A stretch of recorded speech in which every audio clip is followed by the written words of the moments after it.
वृंदावन को रंग लगे जो पे, वृंदावन को रंग लगे जो पे,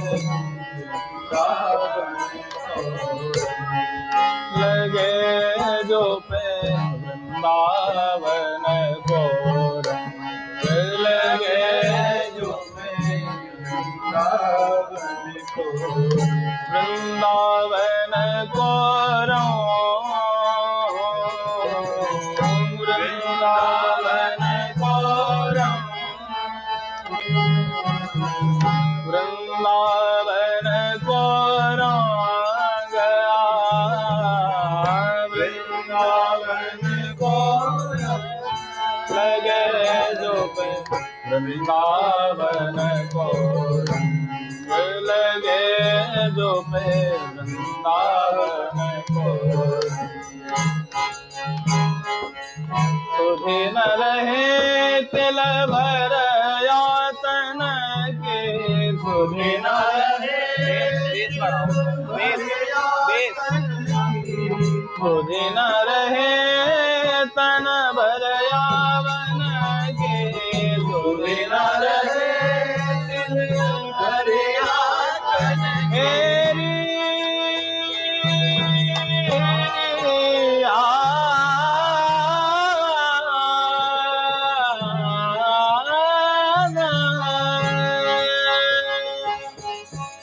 सुधि न रहे तिल भर यातन के, सुधि न रहे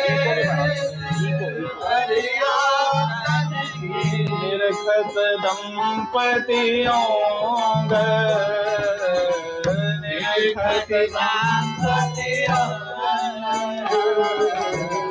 निरखत दंपतियों निरखत दंपतियां लगे जो पे, वृंदावन को रंग लगे जो पे, वृंदावन को नैन नीर तुम्हारे छूटे, नैन नीर तुम्हारे छूटे, मन में उठत मन में उठत मन में उठत मन में उठत हाय हाय पल पल निकसे और हाय हाय पल निकसे हाय हाय पल पल निकसे और हाय हाय पल पल निकसे रस कन भ्रकुटी भंग रस कन भ्रकुटी भंग रस कन भ्रकुटी भंग रस कन भ्रकुटी भंग लगे जो पे, वृंदावन को लगे जो पे, वृंदावन को लगे जो पे, वृंदावन को लगे जो पे, वृंदावन को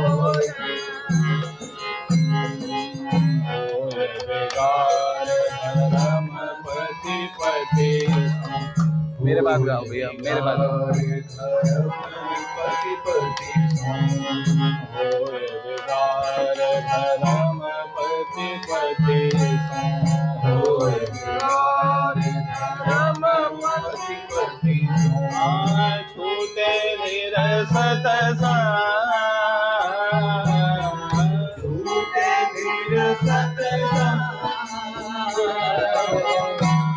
राधा राधा भज भटके राधा राधा भज भटके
राधा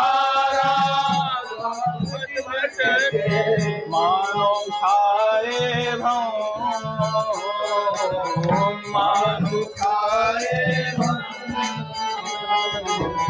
मानो खाए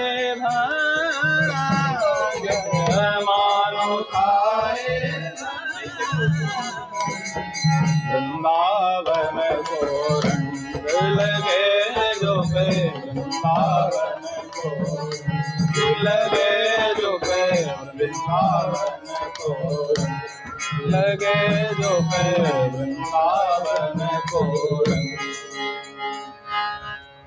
गावे कबों से उठी भारे कबों से उठी भारे गावे कबों से उठी भारे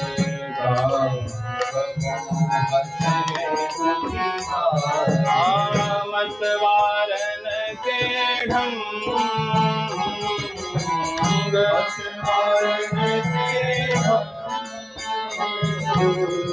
मतवारन के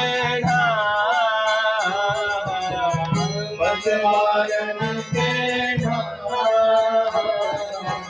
ललित किशोरी मोदे तब जावे ललित किशोरी मोदे तब जावे ललित किशोरी ललित किशोरी ललित किशोरी ललित किशोरी मुझे तब जावे ललित किशोरी मुझे तब जावे ललित किशोरी मुझे तब जावे ललित किशोरी मुझे तब जावे ललित किशोरी मुझे तब जावे ललित किशोरी मुझे तब जावे मानस ताल मृदों मानस ताल मृदों मानस ताल मृदों मानस ताल मृदों लगे जो पे वृंदावन को लगे जो पे वृंदावन को वृंदावन को वृंदावन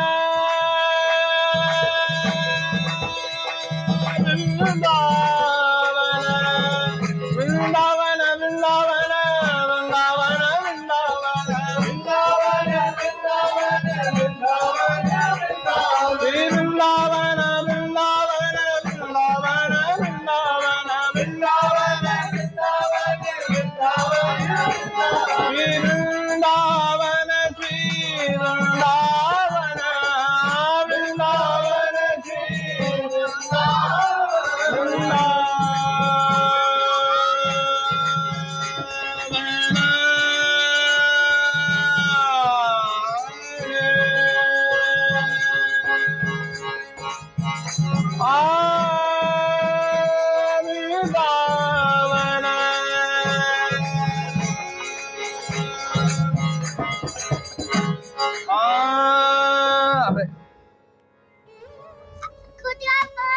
आ दो तुम भाई।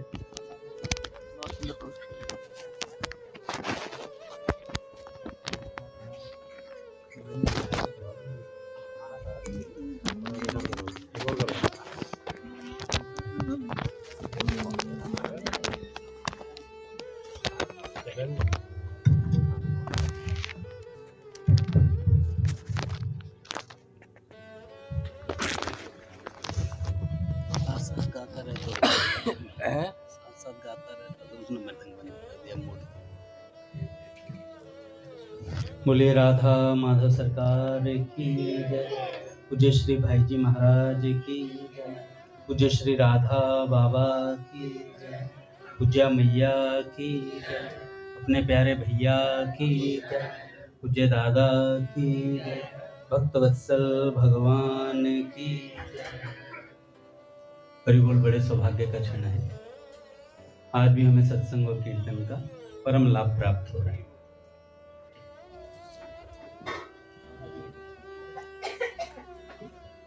पहले संतों के कुछ विचार सुनते हैं, फिर कोई भक्त चर्चा करेंगे।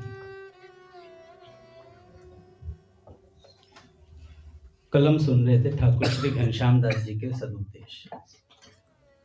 ठाकुर जी कहते हैं, यदि आपका विश्वास किसी एक संत पर अडिग है तो आप अवश्य पार हो जाएंगे। देखो, ढुलमुल होने से कुछ नहीं बनेगा। अनन्य रूप से एक संत के बताए मार्ग पर चलते रहिए। मुख से हमेशा उनका नाम, मन से उनके कोमल मधुर रूप का ध्यान, बस इसके अलावा सब बेकार है। जीवन निष्कपट भाव से संत भगवंत के सामने रहे, कारण कि निर्मल मन जन सो मोहे पावा, मोहे कपट छल छिद्र न भावा। ऐसा कहा ही गया है। फिर हम चाहे कितने ही दोष हों हमारे भीतर, वे क्षमा कर ही देंगे। सरल मन से कह दें कि हमारे में अमुक भूल हो गई है। यद्यपि तुम्हारे कहने से पहले भी वे जानते हैं, पर कहने से आपकी निष्कपटता साबित हो जाती है। जानते तो हैं सब।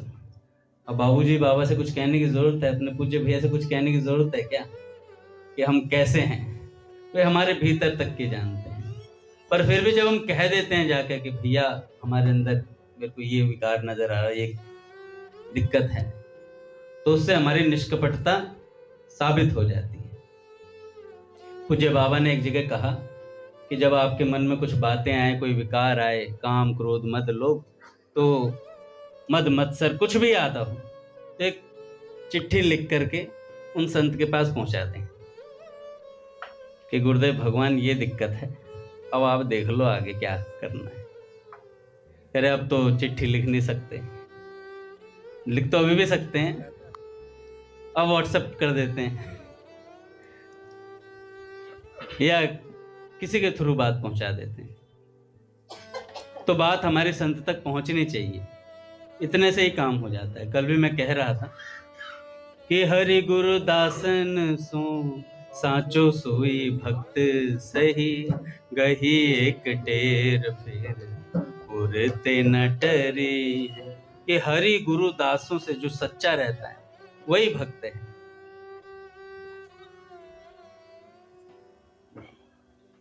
तो अपने गुरुदेव के सामने ये बात रख देनी चाहिए, प्रियतम प्राणधन नित्य तुम्हारे साथ हैं। बस मस्त हो जाओ इस बात को सोचकर। साधक संजीवनी में एक जगह आया, दूसरे अध्याय में स्वामी जी महाराज कहते हैं कि साधक भक्त पर भगवान की नजर ज्यादा रहती है, यद्यपि सिद्ध के मतलब सिद्ध पर इतनी नजर नहीं रहती है भगवान की, क्योंकि भगवान सोचते हैं भैया ये तो सिद्ध हो चुका है, इस पर नजर रखने, ये तो कहीं ढुलमुल होगा नहीं, होगा तो अपने आप देख लेगा, भजन साधन है ही इसके पास। लेकिन साधक पर भगवान की स्पॉटलाइट रहती है, ये कहाँ जा रहा है, क्या कर रहा है, क्या नहीं कर रहा है, वो भगवान की देख रेख में रहता है।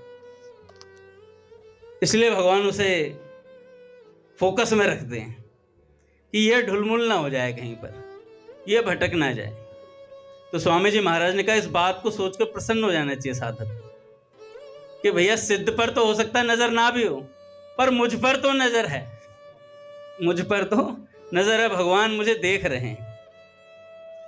तो प्रियतम प्राण धन नित्य तुम्हारे साथ हैं, इस बात को सोचकर मस्त हो जाओ। तुम लोगों को मेरी इन बातों पर विश्वास करना ही पड़ेगा, अन्यथा प्रमाण के लिए मेरे पास कुछ है नहीं। बाबा कहते हैं भगवान श्री कृष्ण की दो लीला प्रतिक्षण चलती रहती हैं, एक है मधुराति मधुर और दूसरी है विभत्स लीला। भयंकर लीला में तो हम सब हैं ही, इसकी और क्या देखना, अपने को तो मधुर की स्मृति में मन प्राणों को शीतल करना है। पूज्य नारायण दादा ने एक बार कहा कि जिधर जाना है उधर का चिंतन कीजिए। यहां क्या है वो तो सबको ही पता है, यहां हम कैसे हैं, क्या कर रहे हैं, ये सबको पता है, इसको बताने की भी आवश्यकता नहीं है। जिधर जाना उधर की चिंता कीजिए, उधर का चिंतन कीजिए। अपने को तो प्रिय प्रियतम के नित्य राज्य में पहुंचना है, तो वहां की बातें सोचिए, वहां की बातें विचारिए। आज सेठ जी कह रहे थे, सुबह प्रवचन पढ़ रहा था मैं, तो सेठ जयदयाल गोयनका जी ने कहा कि देखो भगवान की लीलाओं को रट लो, जो आपको प्रिय लगती है लीला उसको रट लो, उसकी चौपाइयां याद कर लो। अगर रामचरितमानस से आपको भगवान का कोई प्रसंग अच्छा लगता है, कोई लीला अच्छी लगती है, उसकी चौपाइयां याद कर लो और फिर उन चौपाइयों को एक दिन भर दोहराते रहो। भागवत जी का कोई श्लोक अच्छा लगता है उसको याद कर लो, दिन भर उसे दोहराते रहो। यह है लीला चिंतन भैया, कि नित्य निरंतर भगवान के बारे में सोचते रहना। जो भी बात पसंद आती हो भगवान की, ठाकुर जी की जो भी बात अच्छी लगती हो, कोई लीला अच्छी लगती हो, कोई भैया बाल लीला अच्छी लगती हो, ठाकुर जी बाल लीलाएं भी बहुत अच्छी अच्छी करते हैं। सुबह सुबह माँ भेज देती है यशोदा मैया ठाकुर जी को, जाओ गौ माता का आशीर्वाद लेकर के आओ। गौ माता आराम से बैठी होती है, जाकर सींगों से लटक जाते हैं सींगों से लटक जाते हैं दाऊ जी भी और वो भी। जब लटक जाते हैं तो कहते हैं भैया लटक क्यों रहे? ये आलस्य में आ गई है मैया, आलस्य कर रही है। और जैसे ही खड़ी होती है तो महाराज दोनों टंग जाते हैं दोनों टंग जाते हैं। तो गौ माता कहती है अभी बताती हूँ, दोनों को ले जाकर के गोबर के ढेर में गिरा देती हैं। तब भगवान जाते हैं गोबर से सने हुए। मैया कहती है तू पिछले जन्म में सुअर रहा है क्या, गोबर में लेटता रहता है? तो ठाकुर जी कहते हैं ओहो हो मैया तू तो अंतर्यामी है, गत जन्म को सुअर है तू कन्हैया। माँ तो अंतर्यामी है, माँ मैं वही हूं। उस समय मैंने ऐसी ऐसी लीला करी थी। किनका वध किया था? हिरण्याक्ष, उनका वध किया था मैंने। और अपनी यशोगाथा गान करते हैं। मैया कहती रहने दे, गोबर में लिपटो भय हुए, भाषण दे रो है, तू भगवान है, चला जाए यहाँ से। ऐसे भगवान छोटी छोटी लीलाएं करते रहते हैं और बड़े प्रसन्न होते हैं भैया भगवान। नंद बाबा भी बड़े प्रसन्न होते हैं। एक बार तो सखाओं ने मिलकर के, नंद बाबा कहते हैं नित्य अग्निहोत्र करते हैं। तो लाला ने देख लिया भाई पिताजी यज्ञ करते हैं सुबह नित्य। सखाओं से बोला हम भी यज्ञ करेंगे, हम भी यज्ञ करेंगे। तो सब सखाओं ने बोला भाई यज्ञ तो किसी चीज के लिए होता, कोई मनोकामना हो तुम्हारे। अरे है ना यार, बढ़िया बहू आ जाएगी सबके, यज्ञ करेंगे। तो मधुमंगल ने यार यज्ञ तो करेंगे, फिर अग्नि जलानी पड़ेगी। अरे टेंशन मत ले, सोचो अग्नि जल रही है बीच में, और मैं जैसे जैसे बोलता जाऊं तुम बस स्वाहा करना। तुम्हारे स्वाहा करने से पता लगा लूंगा मैं तुम कितने तत्पर हो बहू पाने के लिए। अगर बढ़िया बहू चाहिए तो एकदम टाइम पे स्वाहा आना चाहिए। तो उन्होंने कहा ठीक है लाला। कह रहे सामग्री, कह रहे सब मानसिक बनाएंगे। कह रहे आ गया है, यज्ञ बन गया है, इसमें अग्नि प्रज्वलित कर दी है, सबके पास सामग्री अपने अपने पास। स्वाहा, स्वाहा। श्रीदामा का स्वर थोड़ी लेट से आया। श्रीदामा भवना चाहिए? अरे हाँ लाला, स्वाहा स्वाहा, स्वाहा। ध्रुव जी तुम मत बोला, आ चुकी है स्वाहा, अब ना है दूसरी। स्वाहा। तो ऐसे स्वाहा स्वाहा करते रहे महाराज। यज्ञ पूरा हुआ। मधुमंगल ने कहा भाई यज्ञ तो हो गया पूरा, ब्राह्मण भोज भी होना चाहिए। अरे होगा, क्या बात कर दी तुमने, ब्राह्मण भोज भी करवाएंगे, चलो न्योता दे करके आते हैं। तो भैया पूरे वहां गांव में न्योता दे दिया, सब ब्राह्मणों के घरों पे जा जा करके, आज आया ना हमारे यहाँ भोज है तुम्हारा। और भैया ब्राह्मणों को ये पता लग जाए कि नंद बाबा का यहाँ से भोजन है, आज प्रसाद है हमारा, तो सुबह ही नींबू पानी नमक के साथ पीना शुरू कर दे, पेट बढ़िया खाली रहे और बढ़िया भूख लगे जोरदार। और उन्होंने सुबह से ही तैयारी कर ली खूब बढ़िया से, और अपनी ब्राह्मणी से कह दिया कि आज चूल्हा मत जलाइए शाम को, आज नंद बाबा के यहाँ भोजन है। सारे महाराज पहुंच गए। पता नहीं भैया मोए तो मैं जाऊंगा तब ब्रिज में, तब पता करूंगा। हमारी करवा दी हो तुम। तो पहुंचे महाराज सारे ब्राह्मण, शाम को पहुंच गए सारे के सारे।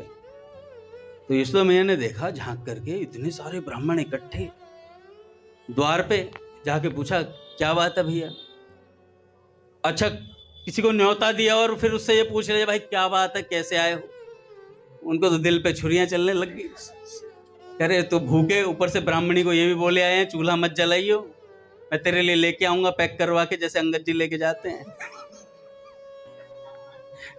तो पैक करवा के लाऊंगा, ऐसे सब बातें बोल के आए ब्राह्मणी से। मैया ने पूछ लिया कैसे आए हो, सारा सेटअप बिगड़ गया। राघव जी नहीं, आप नहीं लेके जाते ना सिया, मेरा ही पैक करते तुम। तो ब्राह्मणों के हृदय पे छुरी सी चली, भाई यार यशोदा मियाँ तो कह रही है किसने न्योता दियो। तो कहने के लिए लाला आया था, कह रहा था यज्ञ हुआ है हमारे यहाँ बढ़िया और भोजन है, हम तो आगे सारे के सारे। लाला से पूछी भाई भोजन तूने दिया न्योता? कह रहे भैया न्योता तो दिया, ठीक बात है। अरे हाँ भाई न्योता दिया था नहीं दिया था? लाला हाँ न्योता दिया था, हम झूठ थोड़ी बोल रहे, न्योता दिया था। पर जब यज्ञ मानसिक हुआ उसमें आहुतियां मानसिक डली हैं, मैया तो इनसे कह दो कि खीर मानसिक पाए, पूरियां मानसिक पाए। और बार बार बोले बहुत बढ़िया प्रसाद बनो है भाई, बहुत बढ़िया प्रसाद बनो। भैया सारे ब्राह्मण घबरा गए, ये तो भूखा मारेगा, और ऊपर से ब्राह्मणी घर में एंट्री नहीं दी क्योंकि पास ही वही है भाई, भोजन घर में जाएगा तभी अंदर घुसने दिया जाएगा, तो पास मिलेगा नहीं। तो उन्होंने प्रार्थना करी। तो यशोदा मैया ने कहा कोई बात नहीं बैठो मैं बनाती। यशोदा मैया ने सबके लिए भोजन बनवाया महाराज। तो लाला से पूछी लाला ये तू आए दिन न्योतो दे तो है, क्या बात है? अरे मैया देखो संत आए ना तो सारे तीर्थ घर में प्रवेश कर जाते हैं, और एक तो बहुत मोटी है गई है, थोड़ा काम कर लेगी तो पतली आ जाएगी। तो इसलिए मैं न्योतो दे आता हूं सबके यहाँ। तो भगवान विचित्र विचित्र लीलाएं करते हैं महाराज, बड़ा रस आता है संतों को इन लीलाओं को देखने में, सुनने में, कहने में।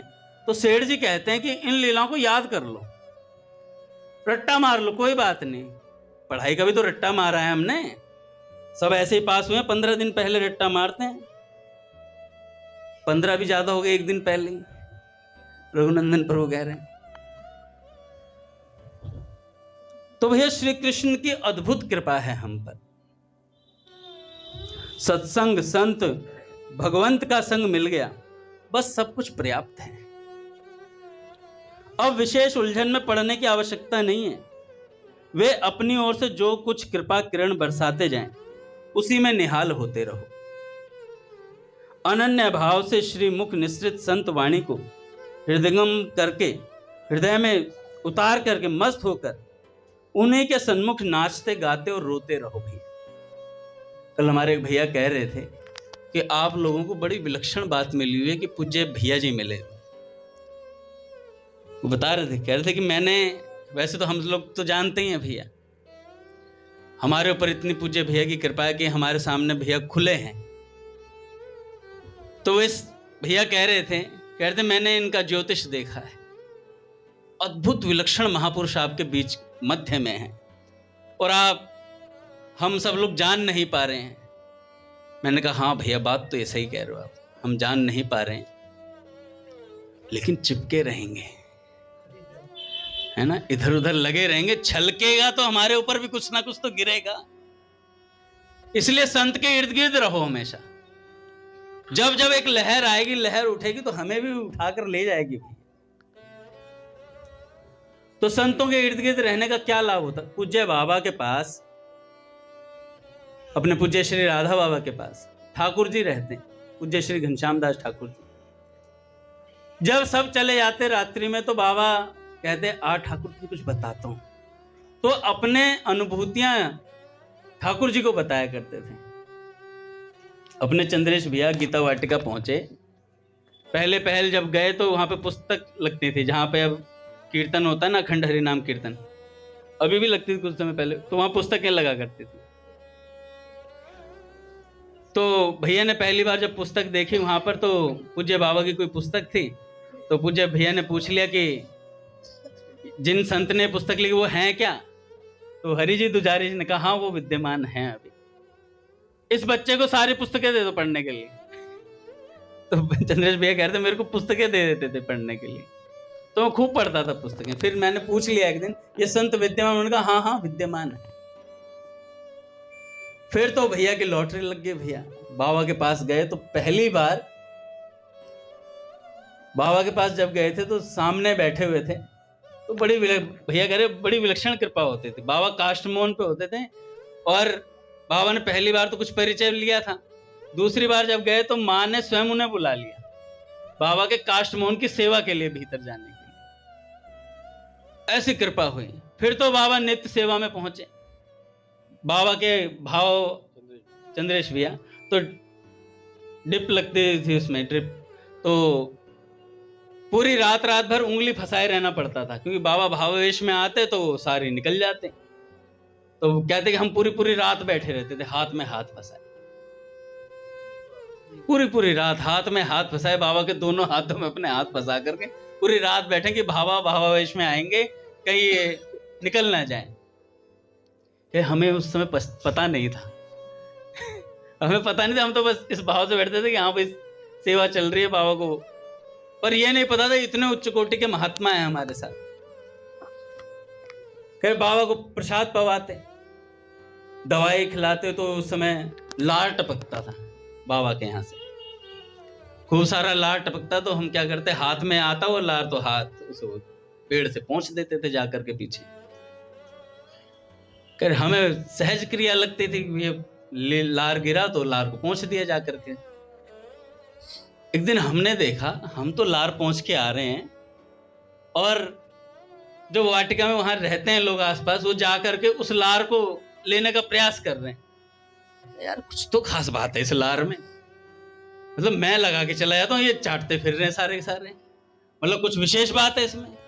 फिर उस दिन से हमने लगाना बंद कर दिया। हमने कहा हम ही ले लें फिर जब सभी ले रहे हैं तो हम ही क्यों ना ले लें। तो भैया कह रहे कि हमने वो पूरी लार लेनी शुरू कर दी। बहुत मुश्किल होता है महाराज, और ये बड़ी विलक्षण बात होती है। नहीं तो मन में भाव आ जाता है क्या लार ही तो है, पर चरणामृत वो नहीं लेते लोग भैया, ये तो लार थी। पर ऐसी निष्ठा होना, ऐसी विलक्षणता होना, ये भैया संतों की कृपा से आता है, नहीं तो आ नहीं पाता, बिल्कुल नहीं आ पाता है। श्रद्धा नहीं बन पाती है भैया। आज महाराज जी कह रहे थे पूज्य मलुकपीठ सरकार, अपमान पचाना आसान है, सम्मान पचाना कठिन है। क्यों? क्योंकि सम्मान की जब आदत हो जाती है ना, फिर कभी कड़वी बात कह दी जाए तो तिलमिला उठता है शरीर भीतर से। रोज आपसे कहा जाए, अरे वाह अंगद दास क्या बात, कमाल है, और एक दिन कहते क्या बवाल हो तुम, उसी दिन अंगद दास बिफर जाएगा, उसी दिन काम खत्म, गई भैंस पानी में। जिस दिन बिफर गई। इस बिफरने से बचने के लिए सत्संग सुना जाता है, सहनशीलता आए जीवन के अंदर हमारे, इसलिए सत्संग सुना जाता है। तृणादपि सुनी चैन, कल भी मैं बात कर रहा था, तृण से भी नीचा। अभी काका मुझे बोलने की अंगद दास ये हो बोला, काका आपने से कैसे कह दिया, भूल गया, 2 मिनट में कुप्पा हो गए, वहीं हार गए महाराज, वहीं हार गए। फिर प्रयास करे साधक, फिर दोबारा से उठने का प्रयास करे, कोई बात नहीं, इस बार मेरे को क्रोध आ गया, अगली बार नहीं आएगा, अगली बार फिर प्रयास करूंगा, फिर से साधन भजन करूंगा, संतों की बातों को मानूंगा। बात ही नहीं मान पाते हैं। चंद्रेश भैया कई बात बताते हैं, बाबा का प्राकट हो तो बात याद आ रही है।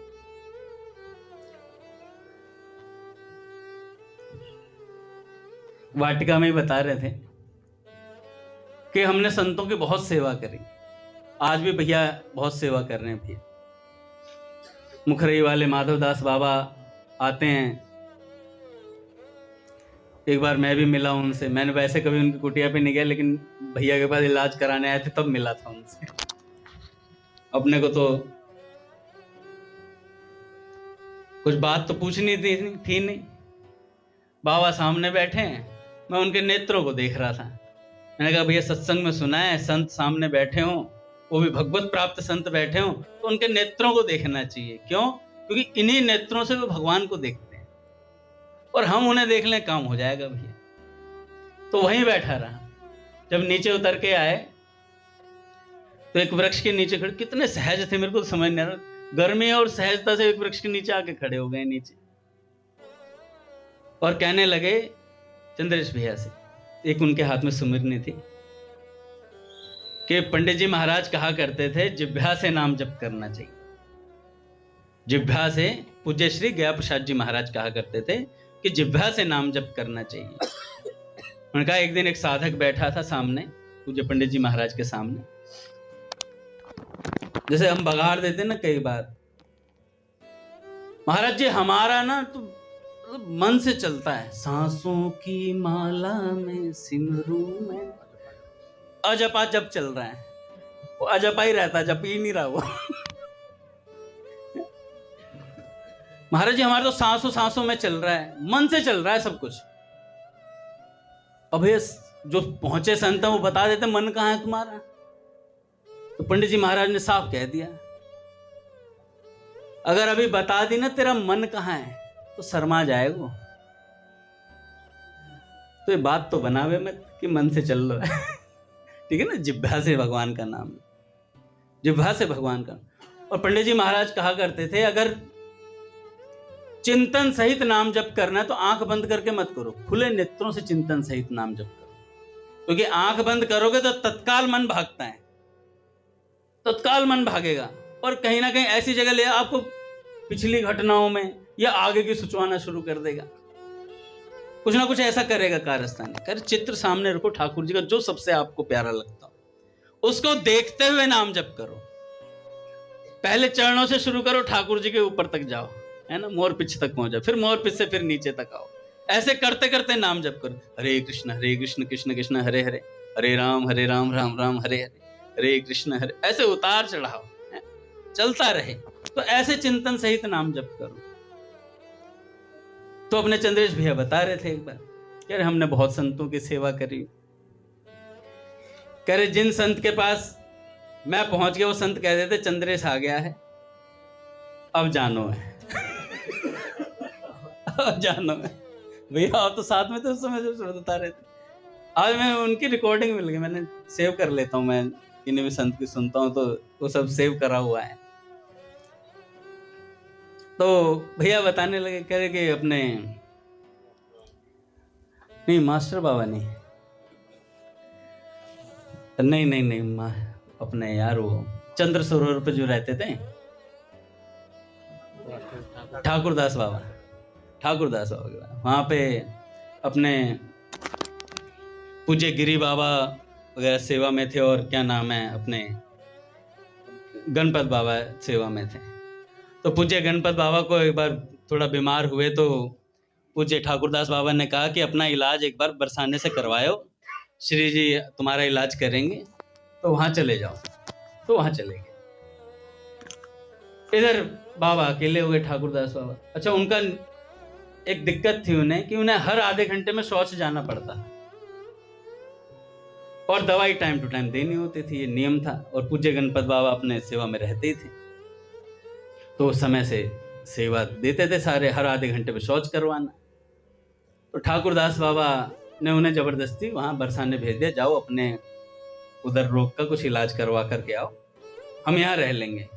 पूज्य गणपत बाबा वहां समझा के चले गए, भैया ऐसे ऐसे ध्यान रखना ठाकुरदास बाबा जी का कि इन्हें हर आधे घंटे पे शौच करवाना, दवाई समय से देनी।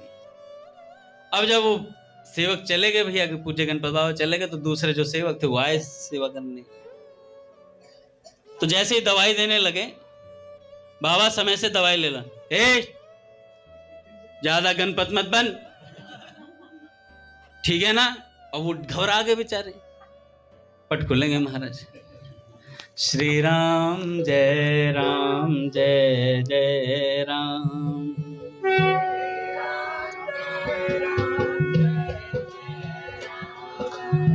श्री राम जय राम जय जय राम,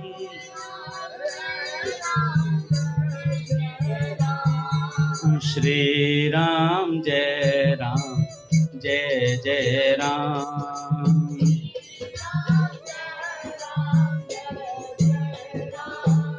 जय जय श्यामा जय जय श्याम, जय जय श्यामा जय जय श्याम, जय जय श्री वृंदावन धाम, जय जय श्री वृंदावन धाम, जय बरसाना जय नंदगांव, जय बरसाना जय नंदगांव, पावन राधे तेरो नाम, पावन राधे तेरो नाम, श्री राम जय राम जय जय राम, श्री राम जय राम जय जय राम, श्री राम जय राम जय जय राम, श्री राम जय राम। बोलिए गुरुदेव भगवान की जय, राधा माधव सरकार की जय।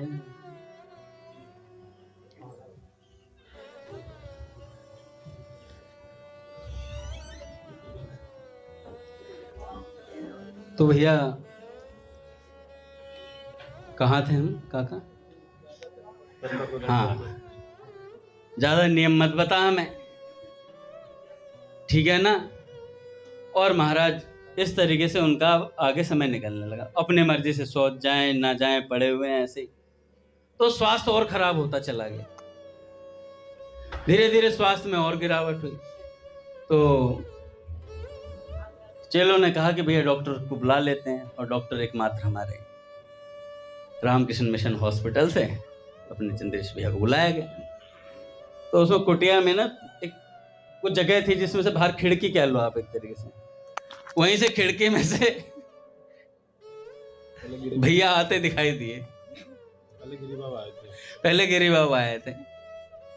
हाँ, पहले गिरी बाबा आए तो गिरी बाबा से उन्होंने कहा कि वो इलाज कराने गया था, पूज्य भैया आ गए। श्री राम जय जय राम,